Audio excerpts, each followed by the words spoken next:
Yes, when I'm thinking about future generations, I think about three basic gaps. First one is the gap to information and experience.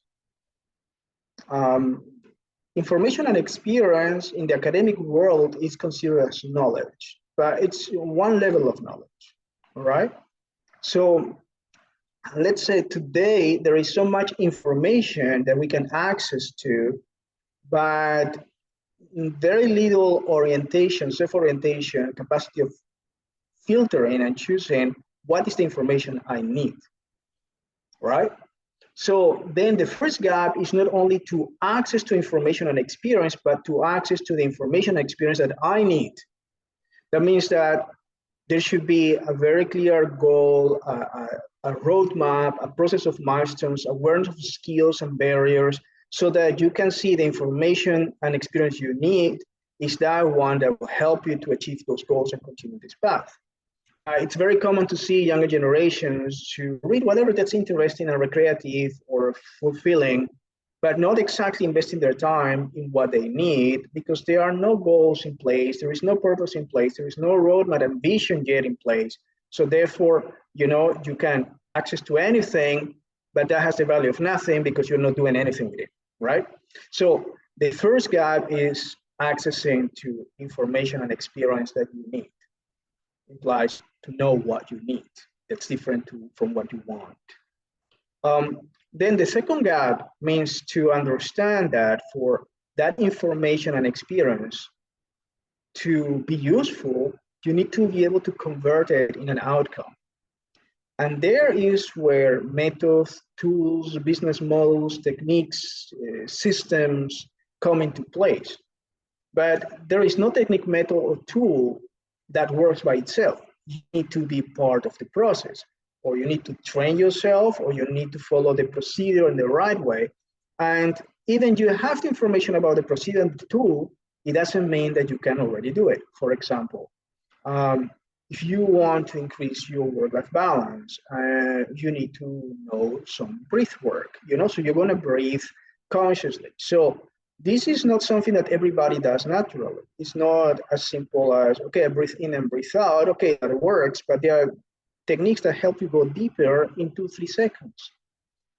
Or for example, you need to learn how to use your physiology to boost your hormonal balance so that you can be more focused. And which are the exercises that you can do in 5 minutes that can give you that focus and hormonal balance? You need to be able to do those exercises properly. If you're going to lift weights, technically, it's a great difference if you move your arms in one angle and the other, or you do twists with the hands or not. You can harm your body, or you can do it properly, right?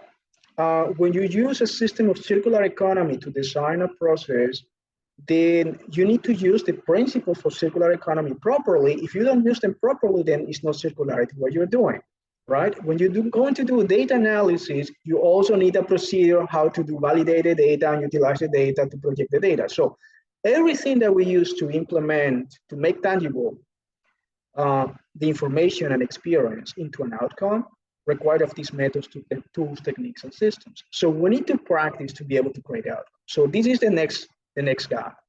Do we know the tools and systems? Do we know the models? Do we know the algorithms? Do we know the procedures, the methods, the techniques? Okay, we know them. Can we use them daily to the point that we can master them so that we can really use them for any circumstance?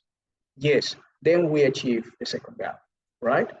But now the things doesn't stay there.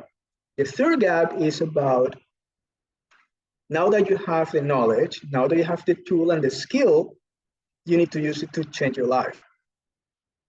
And this is probably where most of the people that is very good at teaching workshops and training people themselves have a big gap. How to use that knowledge, the tool, the skill to really change the gap. Can I really avoid to have a burnout? Can I really optimize the use of my time so that I can have more quality time with my family? Can I really create a change in the margin of my profit every month? Can I really increase the value of my economy, of my company? Can I increase the value using this business method, this business system? Can I really do that or not? Can I really change the quality of my life, the way I generate wealth? Can I increase my freedoms, in daily life or not? So if there is no outcome in my daily life, then you're a very good trainer that is not connected to the real problem. All right. So then you have these three gaps. And if young people can really be aware of these three gaps and put themselves the challenge, I need to bridge these three gaps so that I can really change my life with what I'm learning. And what I see today is that there is no awareness of these three gaps.